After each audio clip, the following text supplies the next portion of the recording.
এখন আমরা শুনব শ্রীকৃষ্ণের জন্মের কাহিনী। পরীক্ষিত সুখদেবকে বলছেন, আমি আপনার মুখপদ্ম থেকে অমৃত পান করছি। আপনি হরিকথা যা বলছেন তা আমার পক্ষে অমৃতের মতো। আমি অনশনে আছি, জল পানও করছি না, তবুও আমার কোনো কষ্ট হচ্ছে না। আপনি শ্রীকৃষ্ণের জন্ম ও লীলার কথা সবিস্তারে বলুন। শ্রীকৃষ্ণের জন্মের আমরা যে গল্পটি শোনাচ্ছি এটি শ্রীমদ্ভাগবতের 10ম স্কন্ধের অন্তর্গত। সুখদেব তখন বলছেন, বাসুদেব, কৃষ্ণের কথায় আপনার অনুরাগ দেখে আমার খুবই আনন্দ হচ্ছে।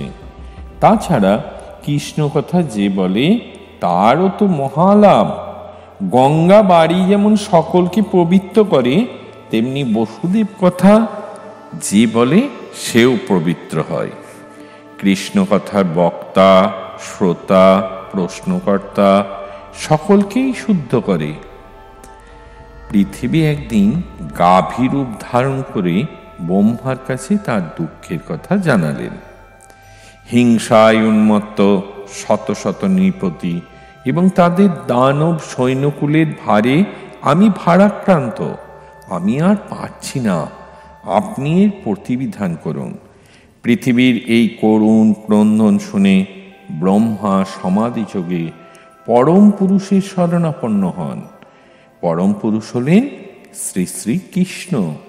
তিনি আদেশ পেলেন, পৃথিবীর এই দুঃখের কথা ভগবান পূর্বেই জেনেছেন।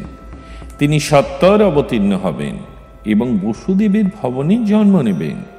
ইতিমধ্যে দেবতারা সকলে স্বীয় স্বীয় পত্নী সহ মত্তাধামে জন্মগ্রহণ করবেন। সহস্র শীর্ষ অনন্তদেব প্রথমে অবতীর্ণ হবেন। যে ভগবতী মায়ায় এ সংসার মোহিত, তিনিও যোগমায়ারূপী ভগবানের আদেশে জগতে অবতীর্ণ হবেন। মথুরার যদুবংশে বসুদেবের জন্ম হয়। তিনি বিবাহ করেন কংসের জ্ঞাতি ভগিনী দেবকীকে।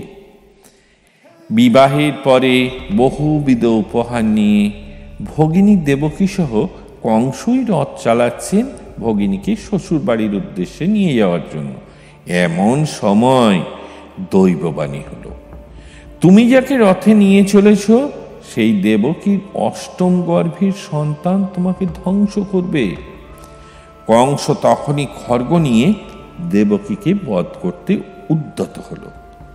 বসুদেব তখন কংসকে বললেন, দেবকী তো তোমাকে হত্যা করবে না। যদি দৈববাণী সত্যি হয় তবে দেবকীর 8ম গর্ভের সন্তান তোমার প্রাণহন্তা। কাজেই ভগিনীকে বধ করে কেন তুমি স্ত্রী হত্যার পাপ নেবে? আমি কথা দিচ্ছি, দেবকীর গর্ভজাত সন্তানগুলিকে তোমার হাতে অর্পণ করব। তোমার যা ইচ্ছা তা করো। কংস এতে নিজেকে নিরাপদ মনে করে ভগিনী বধে নিরস্ত হল। কিন্তু প্রাণ ভয়ে আতঙ্ক কংসের গেল না। শত্রুর শেষ রাখতে নেই, তাই বসুদেব ও দেবকীকে ফিরিয়ে এনে কারাগারে রুদ্ধ করে রাখল। দেবকীর একটি সন্তান হয়, কংস তাদের বধ করে। কংস বড় দুর্দান্ত, নিজের পিতা উগ্রসেনকে কারারুদ্ধ করে নিজের সিংহাসনে বসেছিলেন। তার ভয়ে ভীত হয়ে যদুবংশের বহু লোক কুরু, পাঞ্চাল প্রভৃতি দেশের দলে দলে পালিয়ে গেল। এদিকে দেবকীর 7ম সন্তান বলরামের জন্মের সময় হল। তখন শ্রী ভগবান যোগমায়াকে আদেশ করলেন, দেবী, এই ভ্রূণরূপী অনন্তকে রোহিণীর গর্ভে স্থাপন করো। তারপর আমি দেবকীর ছেলে হয়ে জন্ম নেব। তুমি হবে যশোদার কন্যা। যোগমায়া তাই করলেন। ব্রজধামে রোহিণীর গর্ভে বলরামের জন্ম হল। এরপরে এক মঙ্গলময় মুহূর্তে কংসের কারাগারে ভগবান শ্রীকৃষ্ণ দেবকীর গর্ভ হতে ভূমিষ্ঠ হলেন। বসুদেব ও দেবকী দেখলেন শঙ্খচক্র গদা পদ্ম নিয়ে স্বয়ং বিষ্ণু তাদের কারাগার আলোকিত করছেন। তারা উভয়ই নানা স্তব স্তুতি করতে লাগলেন। তাদের স্তবে তুষ্ট হয়ে ভগবান বললেন, আমি তোমাদের কাছে পুত্ররূপে এর আগে দুবার এসেছি। প্রথমবার কৃষ্ণিগর্ভ এবং দ্বিতীয়বার বামন রূপে।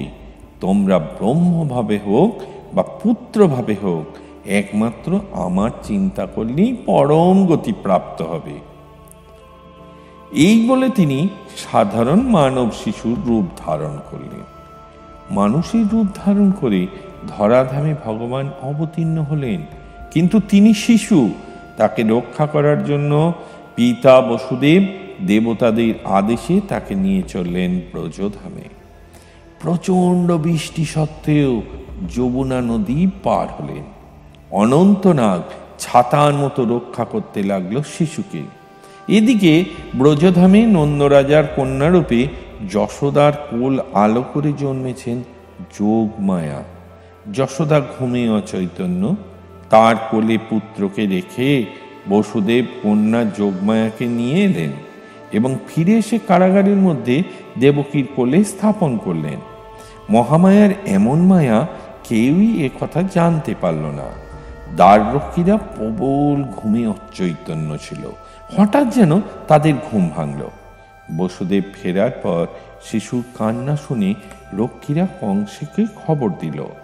নিষ্ঠুর কংস এসে ওই কন্যাকে নিয়ে গেল এবং এক পাথরের উপর যেমনি আছাড় দেবে তেমনি ওই শিশু অষ্টভুজা মূর্তি ধারণ করল এবং গম্ভীর স্বরে বলল, আমাকে বধ করে তোমার কি লাভ? তোমাকে যে বধ করবে সে অন্যত্র জন্মেছে। অকারণে অন্য শিশুদের বধ করো না।